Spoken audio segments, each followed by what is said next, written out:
Hello, and welcome to another episode of Snail Mail with Smokey.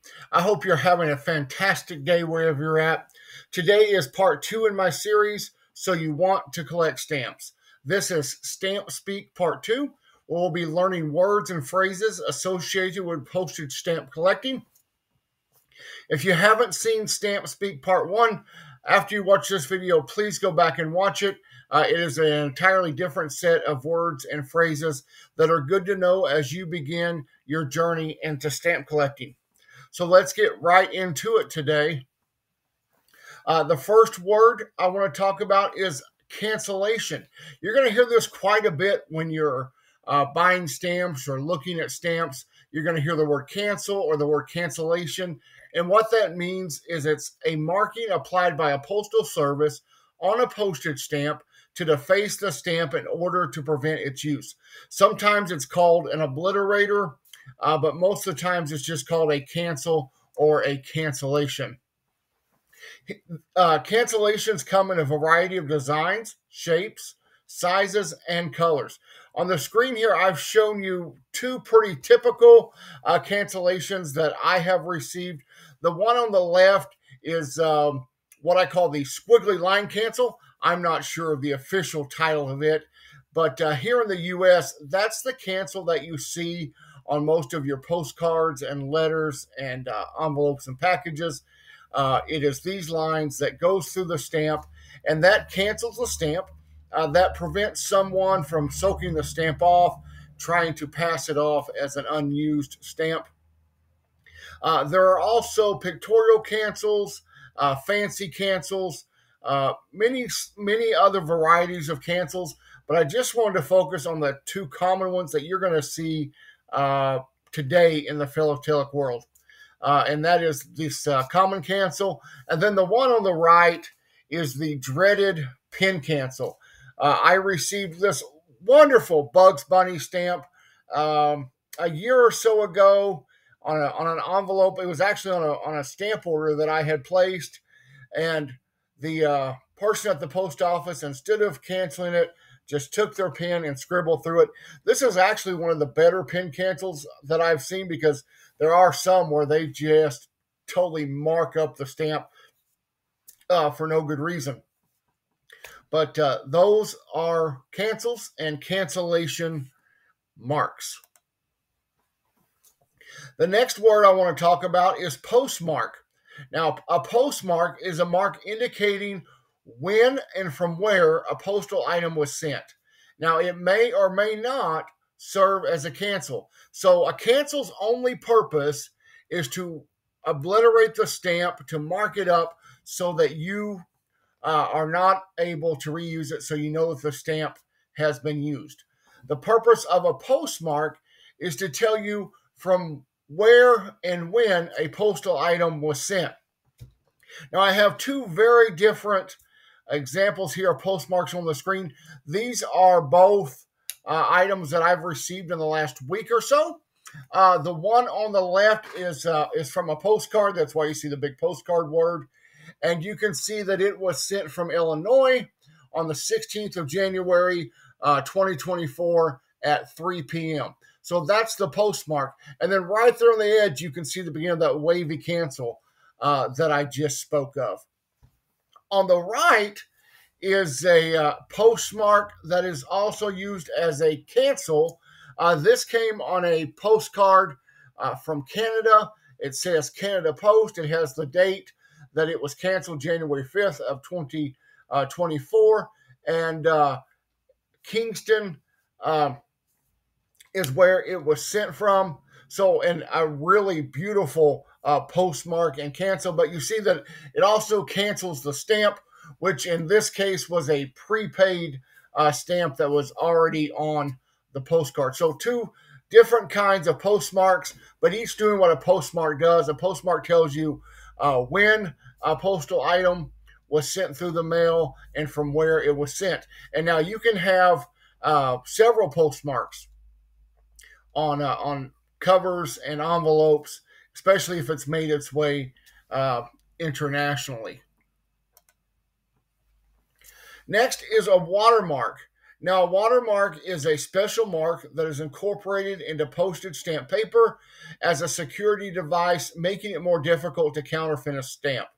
Watermarks are thinner parts of the paper that sometimes may be seen by looking at the back of the stamp, but often require dipping in special fluid to be visible. So yeah, watermarks are marks that are incorporated onto the back of the postage stamp. Their purpose is to be used as a security device, making it more difficult to counterfeit a stamp. Although there are many counterfeit stamps out there that have counterfeit watermarks, there are original stamps that have counterfeit watermarks. The watermark has been changed to make it a more valuable stamp, but nonetheless, they are still counterfeit. Now, I am far from an expert about watermarks. In fact, I don't feel like I'm an expert about anything in philately.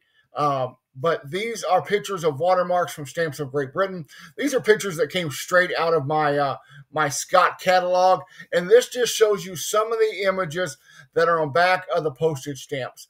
Now, if you're interested in learning more about watermarks, there are some really great videos here on YouTube that deal specifically with watermarks and how to find them. You can purchase a watermark tray, which is just a little plastic tray that you put your stamp in and then put watermark fluid on top of it, and that shows you the watermark. I know a lot of collectors use lighter fluid to detect watermarks. I know there is specific watermark fluid that's made for the detection of watermarks.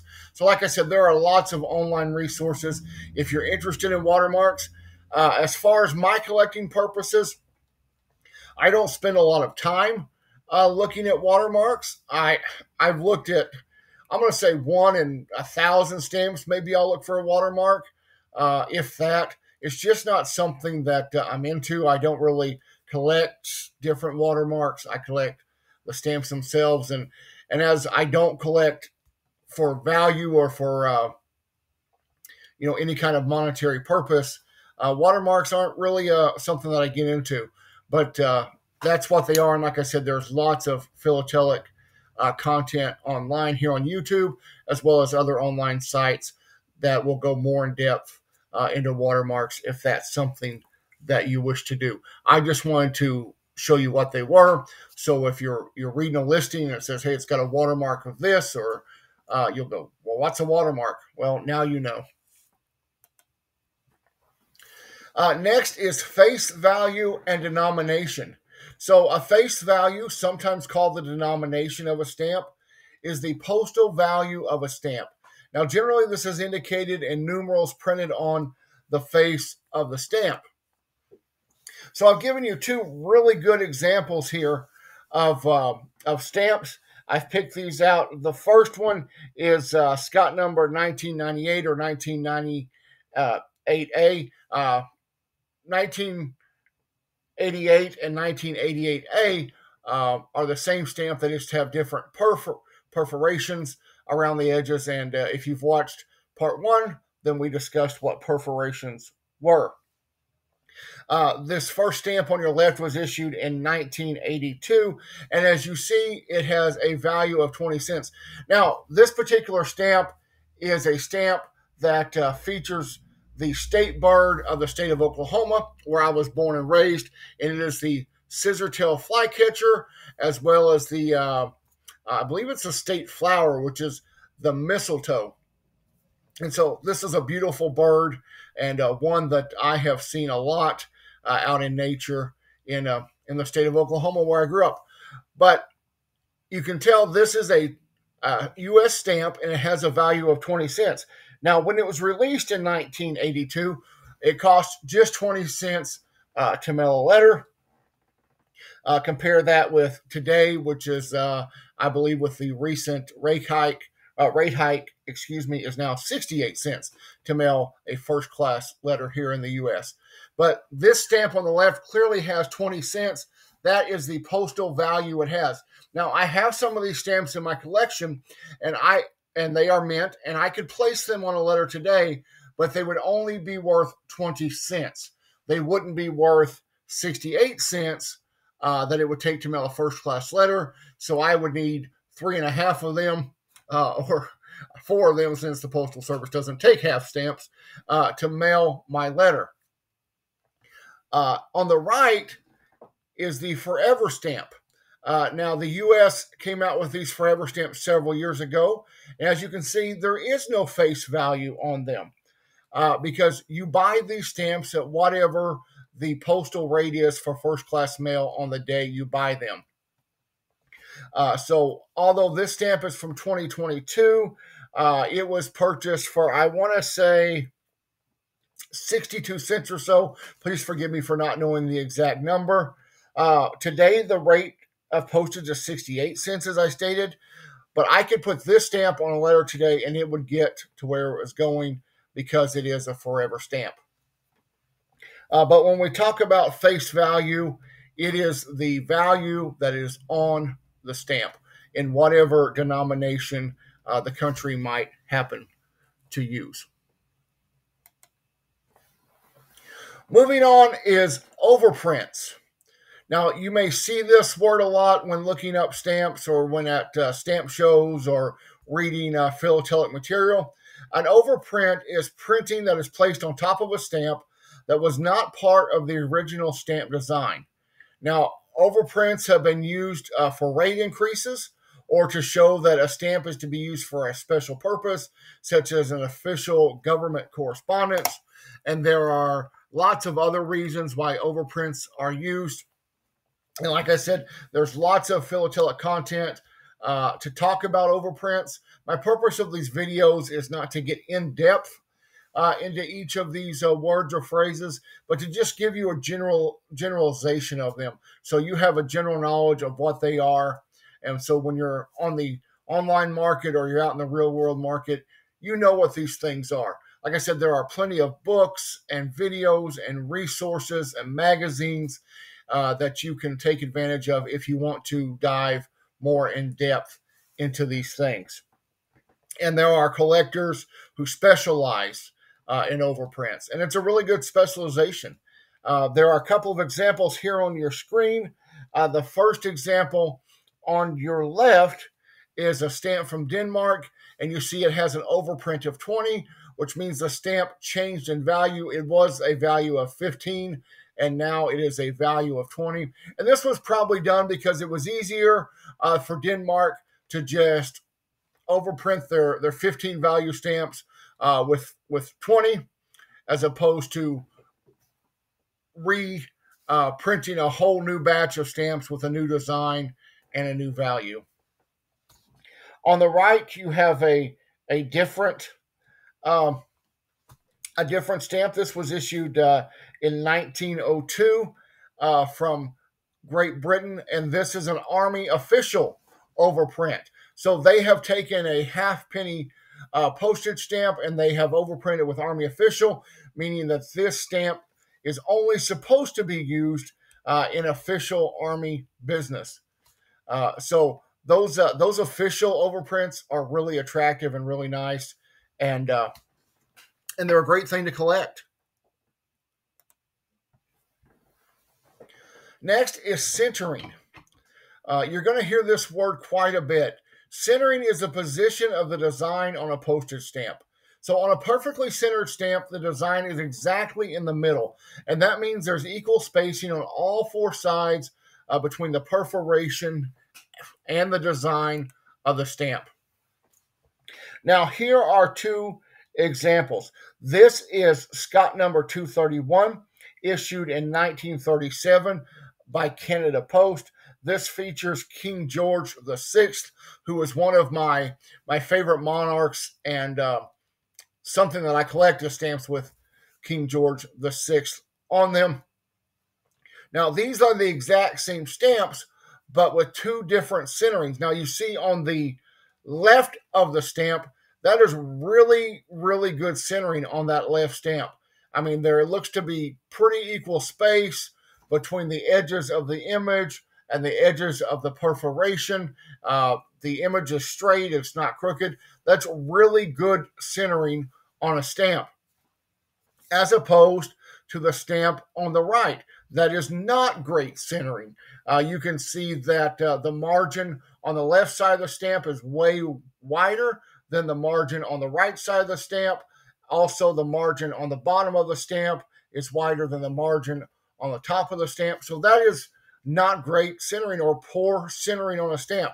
Now, would that personally make me not buy the stamp on the right and put it in my collection? Absolutely not. But if I had the choice of the two stamps, I would purchase the stamp on the left over the stamp on the right. And if you're wondering, hey, is there a difference in the value? Yes, centering can make a difference in the value of stamps, and sometimes it can make a significant difference. That's not the case in these two stamps because these are really common stamps. The stamp on the right that has the not so great centering, now it is a used stamp. You can see part of the cancel on the stamp, and I found it online for sale for 5 cents. Now the stamp on the left, which is really good centering, it's also a mint never hinge stamp. I found it online for 22 cents. So for a difference of just a few cents, of course I'm going to take the stamp on the left. But I got plenty of stamps like the stamp on the right in my collection, and I'm okay with them. But that is centering, and so just be aware of that when you're out buying stamps and looking at stamps, that it can affect the overall value of the stamp. Next is cancel to order, or CTO. I don't know of a term in philately that is more debated than this one, and we'll get into that in just a second. But what is a cancel to order stamp, or a CTO? It's a stamp that the issuing postal service has canceled, meaning they've marked it as used, but it has never traveled through the postal system. So like we talked about postmarks and cancellations, they tell you when a stamp has been used and where it has been used, and it is canceled so it can no longer be used again.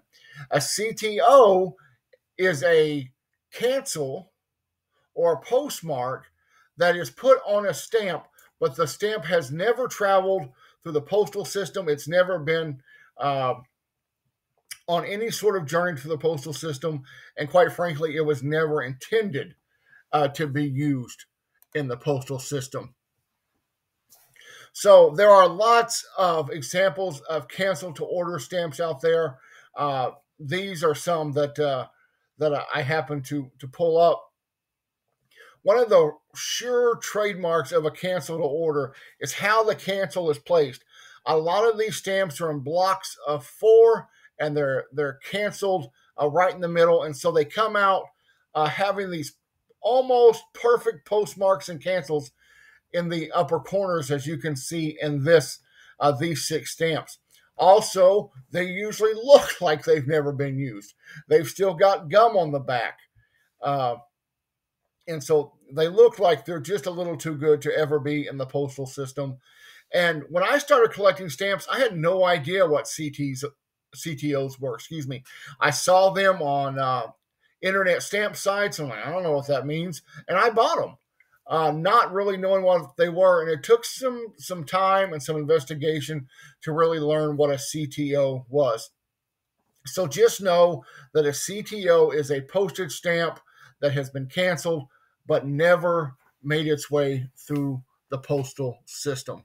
And once you begin to spot them, they are really easy to spot. Let me tell you that.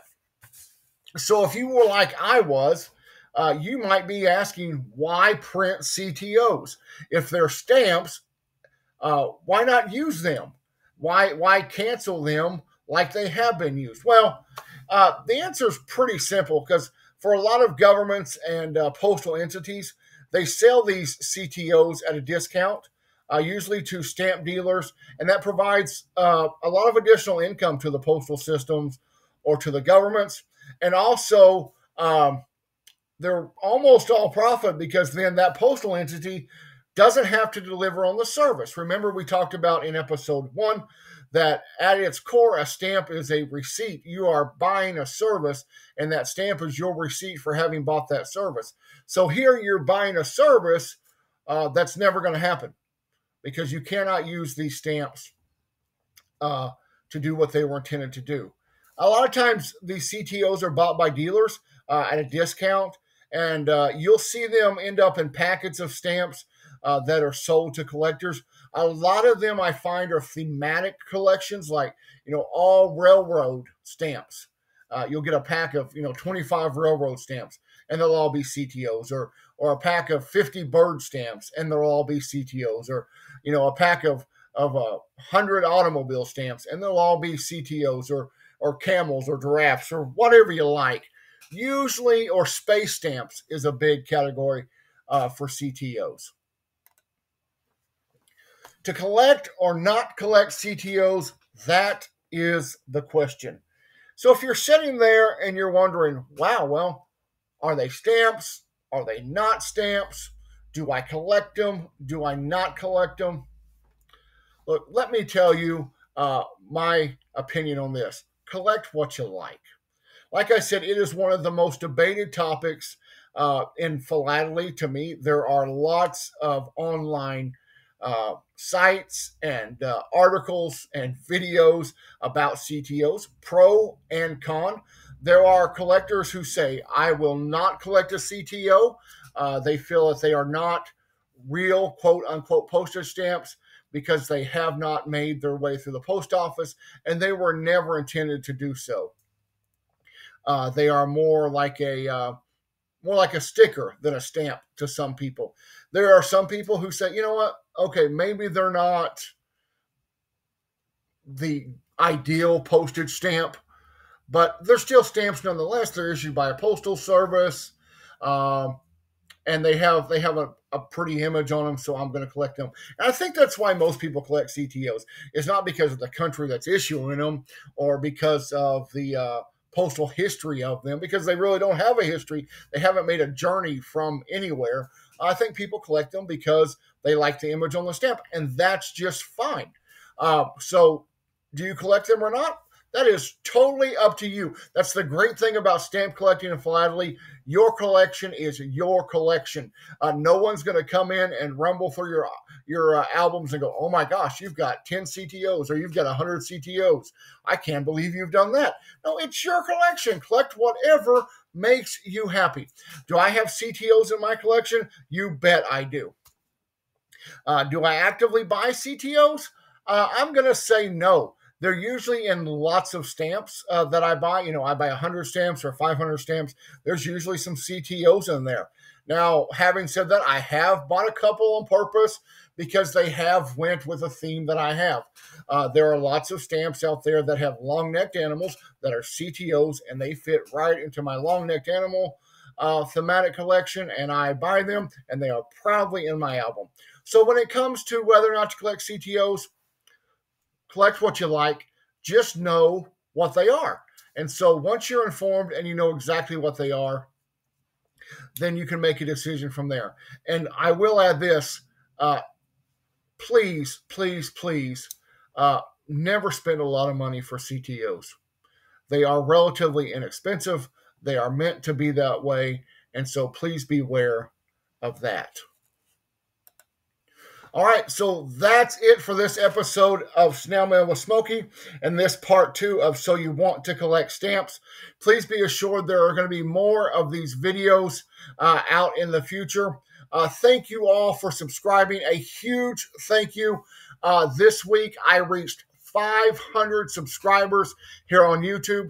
I am just humbled and blown away by your support, by your kindness, your positive comments, the likes.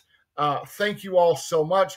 There will be an upcoming video where we will celebrate reaching 500 subscribers, and I'll be doing a giveaway for that. So that's going to be out in the very near future, so please watch for that. If you haven't subscribed yet, please hit the subscribe button. Give me a thumbs up and also leave me a comment. Don't forget to check me out on social media. My Instagram account is linked in the video description of this page, as well as my Postcrossing profile if you want to take a look at that. So thank you so much for watching. Until I see you next time, have a great day, everyone. Bye-bye.